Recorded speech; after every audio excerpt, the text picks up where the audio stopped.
दोस्तों नमस्कार। आज गांधी जयंती है, 2 अक्टूबर है और पूरा देश गांधी जी को याद कर रहा है।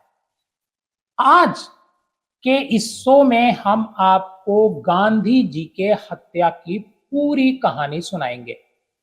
हम बताएंगे कि मोहनदास करमचंद गांधी की हत्या 30 जनवरी 1948 को नई दिल्ली के बिरला भवन में क्यों की गई और कैसे की गई। हत्या करने वाले नाथूराम गोडसे का मकसद क्या था और जो हमारी जो सरकार थी उस समय की, जवाहरलाल नेहरू प्रधानमंत्री थे, भारत आजाद हो चुका था, उस सरकार ने, उस कोर्ट ने नाथूराम गोडसे के साथ क्या व्यवहार किया।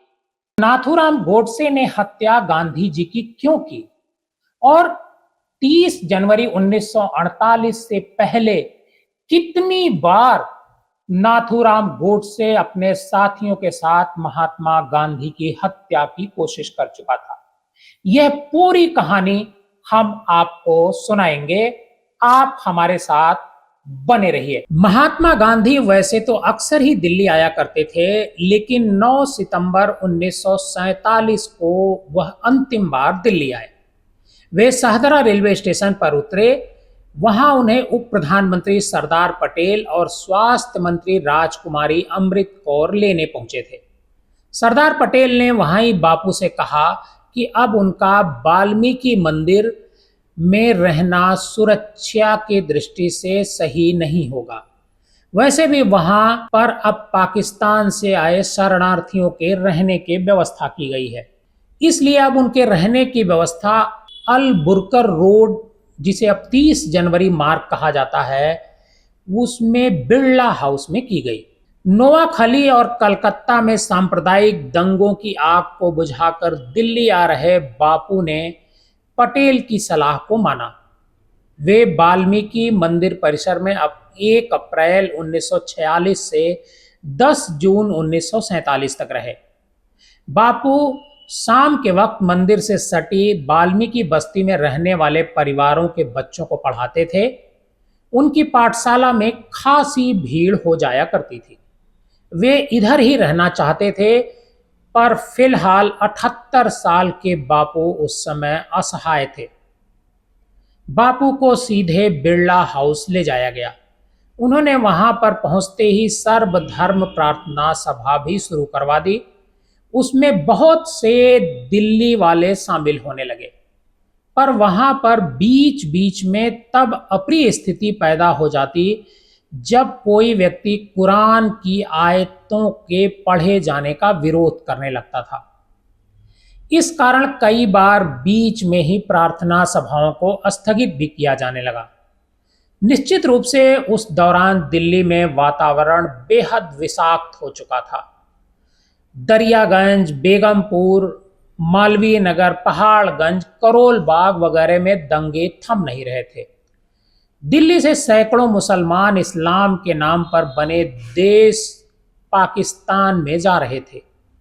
ये पुराना किला और हुमायूं का किला परिसर में डेरा जमाए हुए थे। उन्हें इंतजार सरहद के उस पार ट्रेन से जाने का था। ये लोधी रोड के रेलवे स्टेशन से पाकिस्तान के सफर पर निकल रहे थे। जाहिर है तब विमान से पाकिस्तान जाने वाले तो गिनती के ही थे। उस दौर में दिल्ली में एकमात्र हवाई अड्डा सफदरजंग एयरपोर्ट ही था। बहरहाल दंगों को रुकवाने के लिए बाबू उपवास रख चुके थे। उपवास 13 से 18 जनवरी तक बापू का चला। उसके बाद वहां पर स्थितियां नियंत्रण में आ गईं, पर बापू की जान के हत्यारे भी अपने रणनीति को अंतिम रूप दे रहे थे। आखिरकार नाथूराम गोडसे ने मोहनदास करमचंद गांधी की हत्या 30 जनवरी 1948 की शाम को नई दिल्ली के बिरला भवन में गोली मारकर कर दी। गांधी जी रोज शाम की प्रार्थना वहां किया करते थे। 30 जनवरी 1948 की शाम जब वे संध्याकालीन प्रार्थना के लिए जा रहे थे, तभी नाथूराम गोडसे ने उनके पैर छूने का अभिनय करते हुए उनके सामने गया और उन पर बैरेटा पिस्तौल से 3 गोलियां दाग दी। उस समय गांधी अनुचरों से घिरे हुए थे। दरअसल बिरला भवन में शाम 5 बजे रोज प्रार्थना होती थी, लेकिन उस दिन गांधी सरदार पटेल के साथ एक कमरे में मीटिंग में व्यस्त थे। तभी 5:15 बजे उन्हें याद आया कि प्रार्थना के लिए देर हो रही है। 30 जनवरी 1948 की शाम जब बापू आभा और मनु के कंधों पर हाथ रखकर मंच की तरफ बढ़े कि उनके सामने नाथूराम गोडसे आ गया। उसने हाथ जोड़कर कहा, नमस्ते बापू। गांधी के साथ चल रही मनु ने कहा, भैया सामने से हट जाओ, बापू को जाने दो।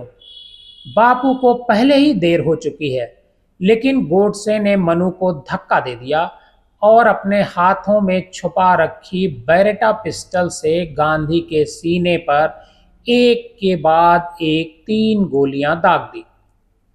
2 गोली बापू के शरीर से होते हुए निकल गईं, जबकि एक गोली उनके शरीर में ही फंसी रह गई। 78 साल के महात्मा गांधी का उसी समय देहांत हो चुका था।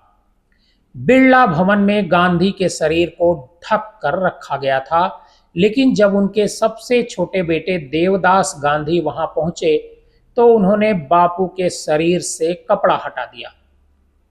उनका मकसद था कि दुनिया शांति और अहिंसा के पुजारी के साथ हुई हिंसा को देख सके। न्यायालय में नाथूराम गोडसे द्वारा दिए गए बयान के अनुसार जिस पिस्टल से गांधी की हत्या की गई वह उसने दिल्ली में एक शरणार्थी से खरीदी थी। इस मुकदमे में नाथूराम गोडसे के साथ 8 लोगों को हत्या की साजिश में आरोपी बनाया गया।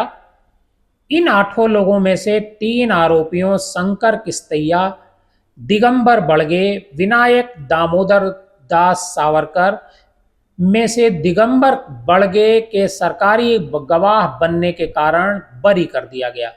शंकर किस्तैया को उच्च न्यायालय में अपील करने पर माफ कर दिया गया। सावरकर के खिलाफ कोई सबूत नहीं मिला, जिसकी वजह से अदालत ने उन्हें मुक्त कर दिया। अंत में 5 बचे अभियुक्तों में से 3 गोपाल गोडसे, मदन लाल पाहवा और विष्णु रामकृष्ण करकरे को आजीवन कारावास की सजा हुई तथा 2 नाथूराम गोडसे और नारायण आप्टे को फांसी की सजा सुनाई गई। 15 नवंबर 1949 को दोनों को फांसी दे दी गई। आपको बता दें कि बिड़ला भवन में प्रार्थना सभा के दौरान गांधी पर 10 दिन पहले भी हमला हुआ था। मदन लाल पाहवा नाम के एक पंजाबी शरणार्थी ने गांधी को निशाना बनाकर उन पर बम फेंका था, लेकिन उस वक्त महात्मा गांधी बाल बाल बच गए थे। बस सामने की दीवार पर बम फटा, जिससे दीवार टूट गई।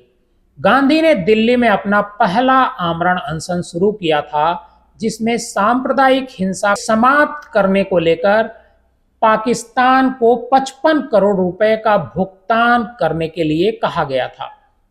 गांधी को डर था कि पाकिस्तान में अस्थिरता, असुरक्षा से भारत के प्रति उनका गुस्सा और बढ़ जाएगा तथा सीमा पर हिंसा फैल जाएगी। गांधी की जिद को देखते हुए सरकार ने इस रकम का भुगतान कर दिया, लेकिन हिंदू संगठनों को लगा कि गांधी मुसलमानों को खुश करने के लिए चाल चल रहे हैं।